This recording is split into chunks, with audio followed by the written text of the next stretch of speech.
How are we all today? Do we wish that we were with Jeff Bezos going into low space and experiencing weightlessness for, I think they said, for 3 minutes before coming back to Earth? Glassblowing's the next best thing to being weightless. As far as I know, it's an experience that you should all try sometime in your life. And we enjoy it. We enjoy sharing with you, and we enjoy you tuning in to watch us. So, that said, I'm going to back my glory hole off just a little bit. I have my blowpipe heating up in the pipe warmer, and then we're going to spread some crushed colored glass, some frit out onto the marvering table that we'll go ahead and pick up for the piece of glass, the vase that we're going to make for this morning for you. So, without further ado, let me start with my glory hole. I'll be right back. Okay. Oh, we're going to follow him around. So this is where the adjustments take place. We've got a gas valve and we've got an air valve back in there. The one on the white pipe. The white pipe is the air. And Foster adjusted that, opened it up a little bit. And down below that, that dark pipe with the yellow handle in line with the pipe is the gas. So we turn the gas on full, and then we can adjust the heat and everything by adjusting the airflow. And we've got the mixers on there, which give us a nice mix of gas and air. And if you watched a couple of weeks ago, we actually did what we call reduction in the glory hole by changing the gas-air mixture. So that's where he does the magic. And right now he's spreading out a little bit of frit. And it looks like he's got maybe a cranberry pink there. That's yeah, correct. Cranberry pink and aqua. And then an Aquamarine. Okay. So we purchased the color from suppliers. We don't grow our own color. we don't melt our own color. Our furnace has 450 pounds of clear glass in it, and that's so that we can make lots of different colors for people. And if we just had blue, or if we just had that beautiful cranberry, then that's all we'd make for another week or so. So by purchasing the colors, which are pre-made, and they are compatible with the glass we have, then we're able to mix them in with the clear glass that we pick up out of the furnace and color our vessels. So he's laid out a line of the cranberry pink there. These frits come in a variety of sizes. Basically think of it as thickness or the diameter of the pieces, even though they're not round. A number 00 is almost very fine, like sugar, and we can get up to a number 4, which is really kind of small chunks. And what Foster looks like he's using a number 2 right there. Actually, number 1. It's a number 1. Okay. Well, we got a couple of viewers out there. I see it. And who's with us this morning? Let us know who you are, what's going on. Alrighty, so Foster's going to put these 2 lines of color out.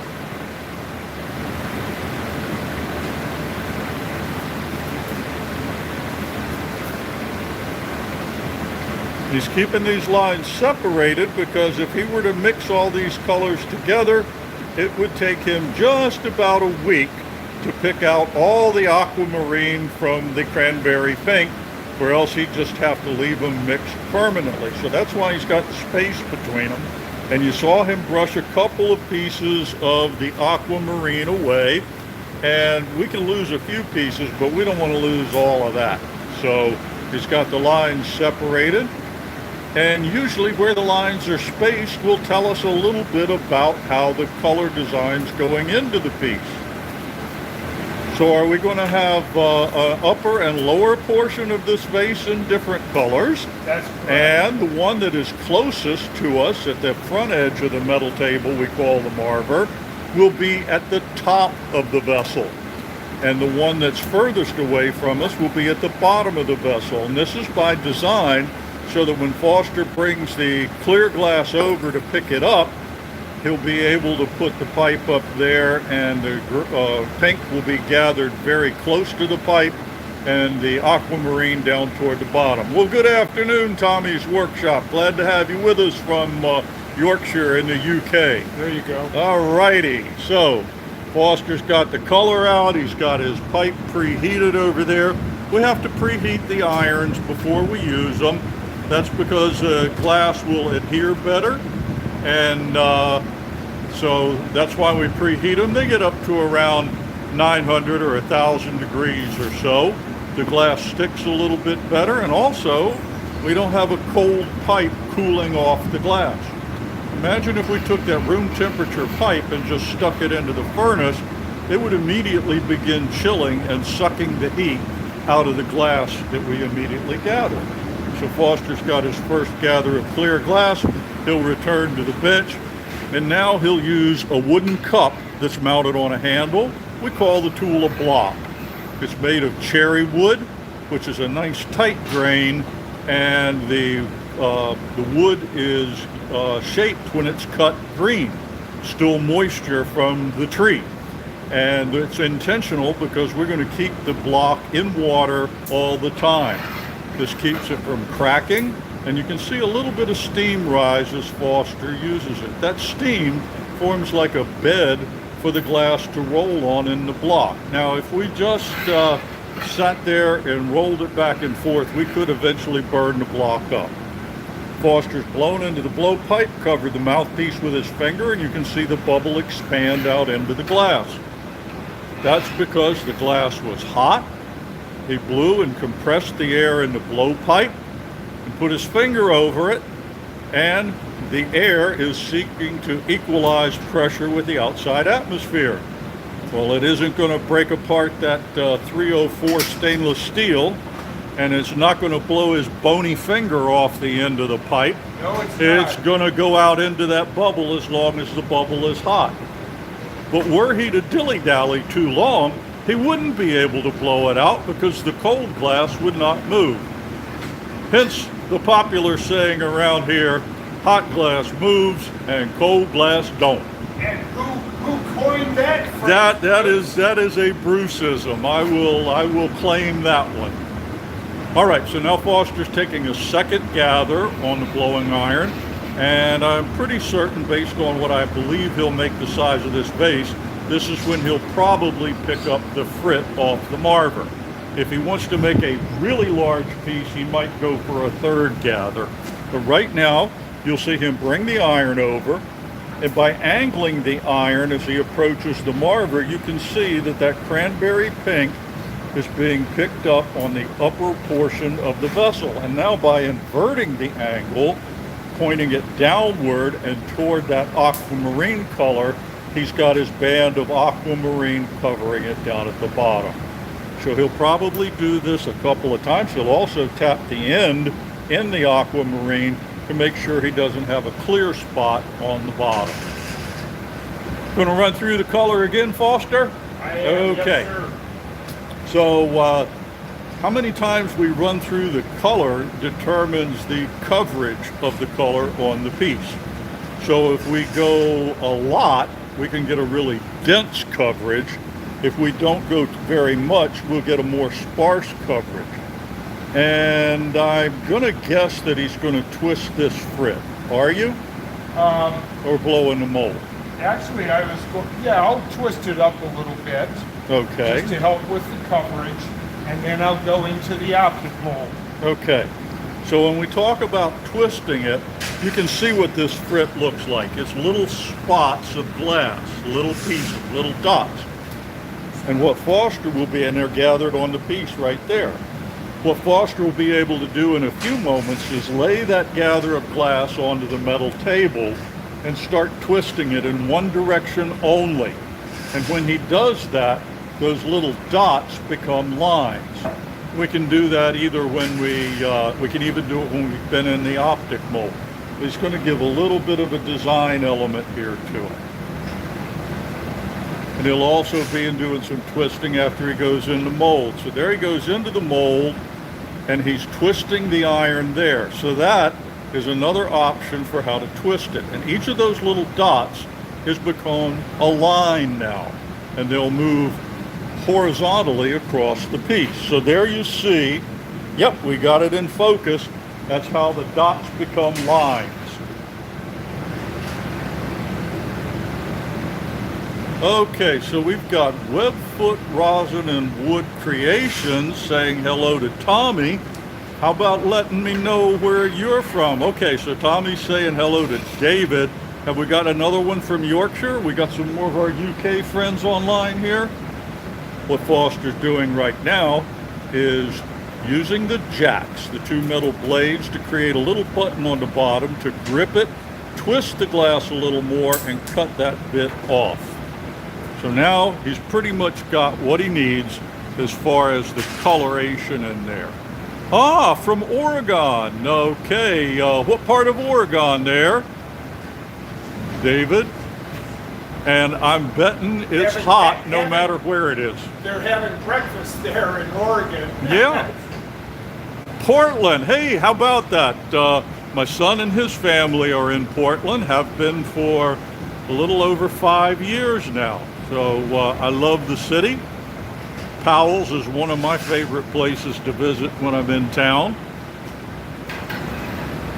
And we know of several glass blowing places in the Portland area and even over the river in Vancouver. So a lot of activity out there on the West Coast. Hope you all are doing well as far as the heat, and that I've read about a couple of different wildfires. I haven't actually checked the map to see their proximity to Portland, but when we heard it was well over 110 degrees there a couple of weeks ago, we knew that that was extremely hot for the area. Alrighty, so we've digressed a little bit from the glass blowing, but we'll catch right up on it. Foster's back at the glory hole, which is basically an empty ceramic tube that's hot. How hot, you might ask? Oh, about 2,300 degrees.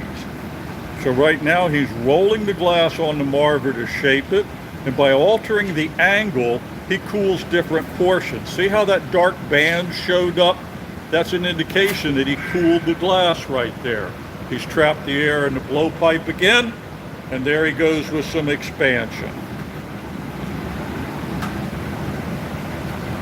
By putting the glass on the edge of the table and keeping his hands down like that, he pours his glass off of the blowing iron. When he places changes the angle rather to pointing downward and covers the tip of the piece on the iron, it cools it off there. So when we go in that glory hole, we're heating all of the glass, all 360 degrees, if you will, of the rotation. That's a geometric 360 degrees, not a Fahrenheit. All right, into the optic mold he's going. He'll seat that in there. He wants a little less diameter there to get to the bottom of it, and he'll go back and reheat. Well, good afternoon, Joanna. Glad to have you with us. All righty. So we got, boy, we're covering quite a geographic range here. We're going from London and Yorkshire and the UK all the way to Portland, Oregon. That's pretty cool. All right, now with our orange hot glass, we don't say red hot around here. Foster's going to seat the pipe in, blow hard, and then the glass will expand into those ridges that are cut in the tube. And there you go. Now he's got the ridges on the glass. Are you going to twist the ridges, Foster, or leave them straight? I'm sorry?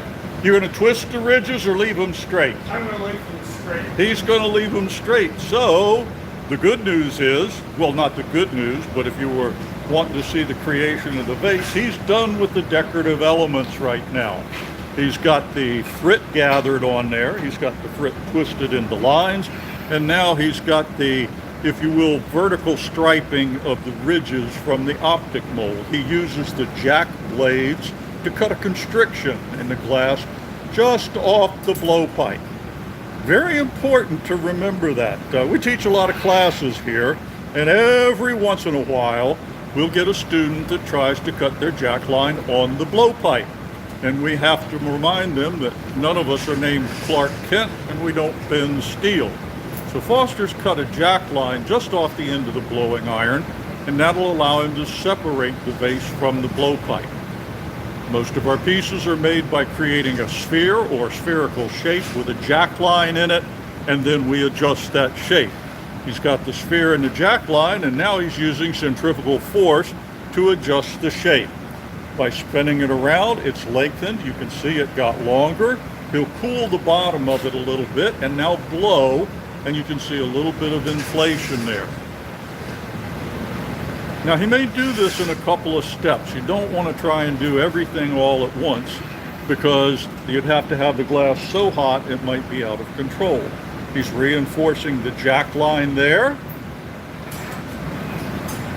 The newspaper chills the bottom just as the metal table does, and now when he blows, the expansion is above that bottom area. It's giving him more diameter. So I know we've got a few woodworkers here, and mostly your material doesn't really change shape a lot as you work it. You can take a piece of wood, and if you start with a 14-inch diameter and hollow out the center for a bowl, you're going to have a 14-inch bowl. But when we elongate the glass, then we lose diameter. So that's why we overinflate it a little bit right here, because the material itself will move. Foster will set the diameter he wants, and then we'll work on a transfer. Okay? We also basically make our pieces the lower half to 2/3 first, then we transfer to another pipe called a punty, and then we finish the top. And we can get a good look now at the aquamarine and the pink colors because the glass has cooled. The glass has cooled several hundred degrees. We need to keep it above 1,000 Fahrenheit so that it doesn't crack. Foster's going to hang the vase up while he walks away. Not enough time to have a cigarette or a cup of coffee, but he's got just enough time to go over and gather a little bit of glass on the end of another iron. This will act as a glue bit, and it will stick to the bottom of the vase. So this is called the punty or pontal, and he will shape it up and then stick it to the bottom of the vase. So he comes to the marver and rolls it on the metal table. Once he gets that done, he'll go to the bench and he'll grab a file. He uses a file on this to support the pipe that he's placing onto the center of the bottom. He'll put that right into the bottom, and if it's not dead center, no worries. He just presses down with the file to get it aligned. He'll scribe a line at the neckline. That helps cool it so it will break. And there's the break. As my grandson says, easy peasy lemon squeezy. Okay? So now we've got the successful transfer of the piece. It's on the putty iron. That glass was cold enough to fracture. It's going to take a little while to heat up so he can work it again. So every once in a while you'll see that he does kind of a little lunge toward the glory hole where he's putting the whole piece in there to keep it warm. Got to keep it all warm or it'll start cracking. So he's going to do that and heat the upper part of the vessel. So as he heats that lip area, we call it, that's the top of this vase, it'll begin to change color. It'll have a nice orange glow when he comes out, and you'll be able to tell by the color where the heat is. And with the aforementioned hot glass moves, cold glass don't, we can tell where he'll be working on the glass. That orange glow is where the heat is. He's using the strap of the jacks of the hinge to flatten the lip a little, and he's going to open it up a little bit. Puts the two blades in there. If this were a pottery operation, he could put his fingers in there, but none of us have ever even thought about trying that. We use the metal blades of the jacks as our surrogate fingers. Okay, so there we go. We got a really nice differentiation between the aquamarine and the cranberry pink.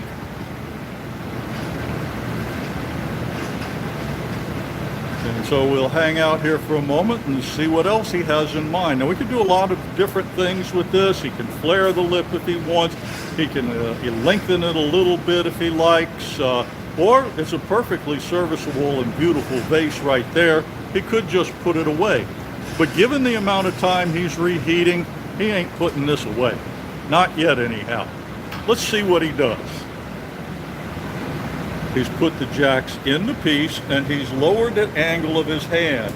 And you see how that created a flare in the lip. And now he's going to use the strap or the hinge of the jacks to create kind of a trefoil, a three-lip decoration on top. And that's really quite beautiful. So that's probably the end of it right there as far as the shaping. He's still got a little bit of heating to do. And we're going to hold up like this. So yeah, there's the 3 spouts on it. Now a lot of people make drinking glasses like this, and they'll share them with their co-workers, but everybody gets a different color on their side. Now, they haven't addressed what happens with any backwash on that. But if everybody puts their lips on a different part of the drinking glass, it's assumed that it's clean. All right, a little final touches there, just a little bit of pressing. And what he'll do before taking it off is another flash heat. There we go, there's your finished product. Beautiful, absolutely amazing. So what he'll do now is he'll use a butter knife to simply cool the punty site. He'll chip around it with his butter knife, and what that will do is create a point for it to break. So there's the butter knife. He doesn't want that to break off right now. He's simply cooling the spot. The glass will break at its weakest point. And he puts that down and picks up the hammer handle and hits it. The vibration will break it off right there at the punty joint, and away it goes. Now, of course, he needs a well-insulated glove to pick that up and put it in the annealer. That thing is still probably 11 or 1200 degrees Fahrenheit, and off he goes to the annealer with it. The annealing's the longest part of our glass blowing process. It'll take about 8 or 9 hours with that piece. We'll leave that annealer at about 900 degrees Fahrenheit all day, shut it off at the end of the day, and it's just a box of bricks. And just like a patio or sidewalk releases heat slowly over time, overnight the temperature comes down. Beautiful job, Foster. Thank you so much. Oh, thank you all for being with us this morning or this afternoon, wherever you are residing. If you've been having breakfast with us, we hope you enjoyed your breakfast. If you're out in the UK, it's almost time to... it's at least tea time. Exactly. If it's not time to head to the local pub for there you go. First pint. And we thank you again for being with us. You have a great day. We'll see you next week. All righty. And join us on Facebook in about 5 minutes. We'll be doing a 2-hour presentation there on our Facebook channel. So from the Art of Fire, have a great day. Thanks again.